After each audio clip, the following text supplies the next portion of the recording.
ખાતે જિલ્લા પંચાયત પ્રમુખના હસ્તે સખી દીપાવલી ઉત્સવ મેળા 2025નું ઉદ્ઘાટન કરાયું। સાબરકાંઠા જિલ્લામાં રાષ્ટ્રીય ગ્રામીણ આજીવિકા મિશન અંતર્ગત કાર્યરત સ્વ-સહાય જૂથોની મહિલાઓને આત્મનિર્ભરતા તરફ પ્રોત્સાહિત કરવા અને તેમને હસ્તનિર્મિત ઉત્પાદનોને બજારમાં સ્થાન મળે તે હેતુથી સખી દીપાવલી ઉત્સવ મેળા 2025નું જિલ્લા પંચાયત પ્રમુખ ભારતીબેન પટેલના હસ્તે ઉદ્ઘાટન કરવામાં આવ્યું હતું।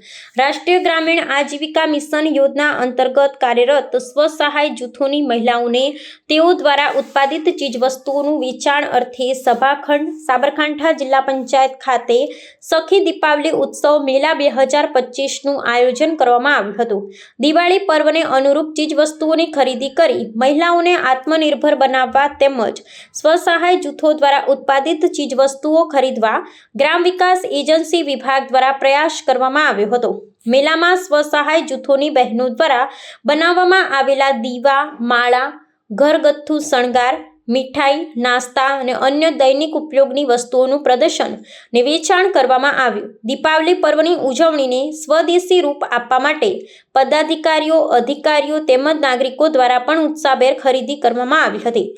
આ પ્રસંગે આરોગ્ય સમિતિના ચેરમેન અનસુયાબેન ગામેતી, કલેક્ટર લલિત નારાયણ સિંઘ સાધુ, જિલ્લા વિકાસ અધિકારી હર્ષદ વોરા, જિલ્લા પોલીસ વડા ડોક્ટર પાર્થરાજસિંહ ગોહિલ, અધિક નિવાસી કલેક્ટર કૃષ્ણા વાઘેલા, ગ્રામ વિકાસ એજન્સી નિયામક કેપી પાટીદાર, ડીઆરડીએ વિભાગનો સ્ટાફ તેમજ સ્વ-સહાય જૂથની મહિલા ઉપસ્થિત રહી હતી। બ્યુરો ચીફ આબિદ અલી ભુરા, સાબરકાંઠા।